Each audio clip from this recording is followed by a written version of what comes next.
Selamat pagi anak-anak. Semoga kalian semua dalam keadaan sehat ya. Hari ini kita akan melanjutkan pembelajaran kita pada tematik 2H. Subtema yang pertama, kita masuk pada pembelajaran yang kedua di halaman 17 sampai dengan 24 dengan judul hari ini, Aturan di Kamar Tidur. Mari anak-anak, kalian siapkan buku kalian, kita siap untuk belajar bersama.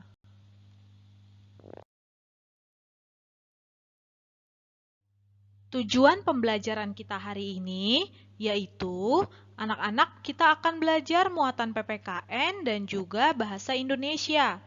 Untuk yang PPKN, kita akan menyebutkan contoh aturan untuk menjaga keselamatan di rumah.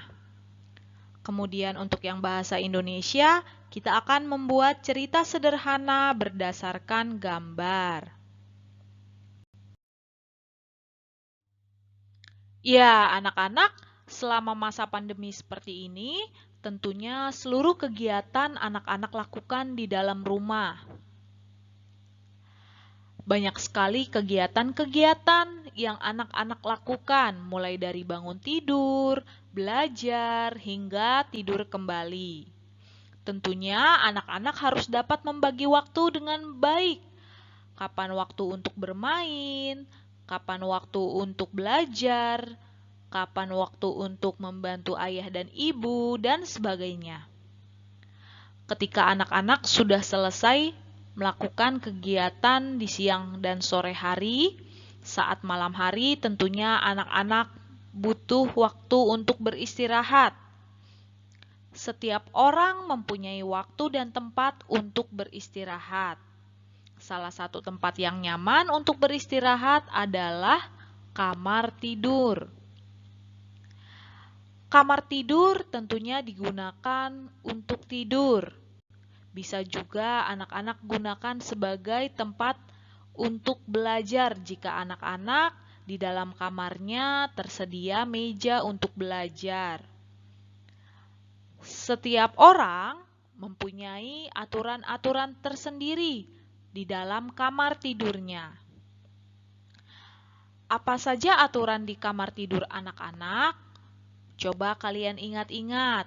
Pasti mama dan papa kalian pernah menerangkan atau menjelaskan aturan-aturan pada kamar tidur anak-anak.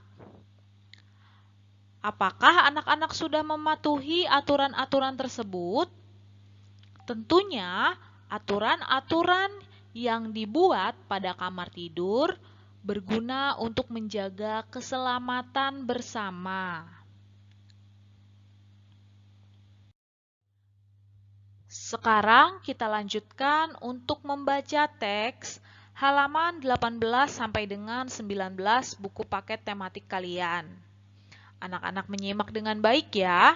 Ibu akan membacakan bacaan cerita tersebut. Judulnya Membantu Ibu. Pagi-pagi sekali Melati dan Mentari sudah bangun. Mereka langsung berdoa dan merapikan tempat tidurnya. Mentari melipat selimut. Melati mengatur bantal dan guling di atas tempat tidur. Setelah tempat tidur rapi, Melati menyapu lantai kamar. Mentari membantu membuang sampah ke tempatnya. Melati mengatur benda-benda yang ada di kamar tidur agar rapi. Mentari mematikan lampu, lalu membuka jendela kamar sehingga udara di dalam kamar menjadi segar. Aku senang sekali Kak Melati, kamar kita rapi dan bersih, kata Mentari. Iya, kakak juga senang Mentari, udara di kamar kita jadi segar, jawab Melati. Setelah kamar tidur mereka bersih dan rapi, Melati dan Mentari segera mandi dan berganti pakaian. Ibu bangga kepada kalian berdua karena kalian selalu merapikan kamar tidur sendiri, kata Bu Ratih. Terima kasih Ibu, jawab Melati dan Mentari serempak. Ayah juga bangga kepada kalian berdua karena kamar kalian rapi dan bersih. kata Pak Sigit. Terima kasih ayah, jawab mereka. Kak Bintang juga bangga dengan adik-adikku yang cantik ini, kata Kak Bintang. Terima kasih Kak Bintang, jawab Melati dan Mentari sambil tersenyum. Mereka semua bahagia dan siap menjalani hari yang indah. Ya, anak-anak, begitulah pengalaman Melati membantu ibu, di mana Melati dan Mentari saat bangun tidur, mereka langsung berdoa. Kemudian mereka merapikan tempat tidurnya.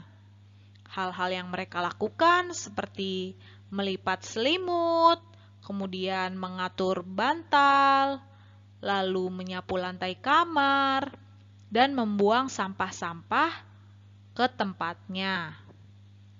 Siapa yang sudah melakukan kegiatan-kegiatan seperti Melati dan Mentari saat bangun tidur? Tentunya hal-hal tersebut bisa kita contoh ya anak-anak, agar anak-anak juga melakukan kegiatan yang demikian untuk menjaga agar kamar tidur kalian tetap rapi, bersih, dan tentunya nyaman untuk digunakan sebagai tempat tidur. Ya, anak-anak, kita dapat beristirahat dengan nyaman jika kamar tidur kita bersih dan rapi. Tentunya, ketika kamar kita bersih dan rapi, kita akan menikmati kenyamanan. Selain kenyamanan, kita juga harus memperhatikan keselamatan di kamar tidur agar selalu terjaga. Sehingga perlu adanya aturan yang dibuat untuk menjaga keselamatan di kamar tidur. Anak-anak, coba perhatikan gambar berikut ini. Ada beberapa hal yang tidak boleh anak-anak lakukan di kamar tidur. Misalkan, aturannya untuk merapikan barang-barang agar tidak berantakan. Mengapa harus dirapikan? Ketika barang-barang anak-anak tercecer atau berantakan, maka anak-anak bisa saja menginjak barang-barang yang seharusnya tidak boleh diinjak. Maka hal tersebut harus anak-anak perhatikan. Ketika barang-barang tertata rapi, maka anak-anak tentunya akan terhindar dari benda-benda yang tajam atau benda-benda yang berbahaya. Kemudian, anak-anak misalkan tidak makan dan minum di tempat tidur. Mengapa? Karena jika anak-anak minumannya tumpah, bisa saja anak-anak tergelincir atau terpeleset. Hal itu akan membahayakan. Ketika anak-anak makan di tempat tidur, bisa juga akan mengundang semut sehingga anak-anak akan merasa gatal. Untuk itu, anak-anak tidak boleh makan dan minum di tempat tidur. Selain itu, misalkan anak-anak tidak melompat-lompat di atas tempat tidur. Ketika anak-anak bermain di atas tempat tidur, lalu anak-anak melompat-lompat, maka anak-anak bisa saja terpleset atau terjatuh ke bawah. Hal tersebut tentunya akan berbahaya ya anak-anak, sehingga anak-anak tidak boleh melakukan hal-hal tersebut di tempat tidur.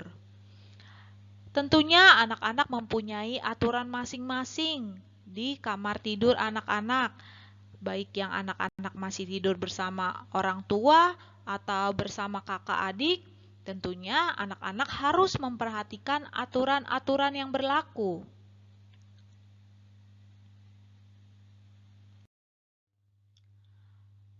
Coba anak-anak kembali ingat apa saja aturan-aturan yang berlaku di kamar tidur anak-anak. Kemudian anak-anak tuliskan 5 aturan menjaga keselamatan di kamar tidur anak-anak. Misalkan, anak-anak tidak boleh lompat-lompat di kasur, Kemudian anak-anak selalu mencuci tangan dan kaki sebelum tidur, dan masih banyak hal-hal lain. Kemudian anak-anak tuliskan aturan-aturan tersebut di buku paket pada halaman 23 buku paket tematik kalian. Ditulis dengan tegak bersambung, kemudian nanti anak-anak kirimkan ke Google Classroom. Sekarang kita lanjutkan untuk membuat cerita berdasarkan gambar. Anak-anak perhatikan gambar berikut ini. Kita melihat ada seorang anak yang sedang sarapan. Ia memakai seragam. Kira-kira anak tersebut mungkin akan berangkat sekolah atau akan pergi belajar atau memulai pembelajaran karena ia masih memakai seragam. Kemudian kita akan membuat cerita berdasarkan gambar tersebut. Contoh ceritanya sebagai berikut ini. Sebelum memulai pembelajaran virtual, Boni selalu sarapan terlebih dahulu. Ia tidak pernah melewatkan sarapan agar bertenaga. Ketika sudah sarapan, Boni akan konsentrasi. Ia selalu menghabiskan sarapan yang telah disiapkan oleh ibunya. Ya, anak-anak, ketika kalian membuat suatu cerita, tentunya anak-anak harus menyertakan tokoh atau orang yang ada pada cerita tersebut. Kemudian anak-anak jelaskan apa yang dilakukan. Anak-anak boleh tambahkan keterangan waktu, keterangan tempat. Nah, karena itu anak-anak cobalah membuat cerita berdasarkan gambar yang ada di halaman 20 sampai 21. Anak-anak lihat, perhatikan gambar-gambarnya. Kemudian anak-anak buatlah cerita berdasarkan gambar-gambar tersebut. Anak-anak nanti membuat ceritanya terdiri dari 3 sampai 4 kalimat ya. Jangan lupa dalam cerita tersebut anak-anak harus menyertakan tokoh atau orang yang berperan dalam cerita tersebut atau dalam gambar tersebut. Anak-anak boleh bebas menentukan nama atau tokoh pelakunya. Kemudian anak-anak jelaskan kegiatan apa, anak-anak beri keterangan waktu, tempat, dan anak-anak kembangkan lagi. Kemudian ditulis menggunakan huruf tegak bersambung dan dikerjakan langsung di buku paket tematik 2H kalian. Nanti kalau sudah, anak-anak kirimkan melalui Google Classroom. Ya, anak-anak, materi pembelajaran kita hari ini sudah selesai. Sebelum selesai belajar, nanti anak-anak jangan lupa untuk mengisi refleksi dan melakukan aksi yang ada di halaman 24 buku tematik 2H kalian. Penilaian hari ini yaitu ada bahasa Indonesia, kemudian penilaian PPKN. Nanti anak-anak jangan lupa untuk mengirimnya segera di Google Classroom. Terima kasih anak-anak, pembelajaran hari ini sudah selesai. Sampai jumpa di pertemuan selanjutnya.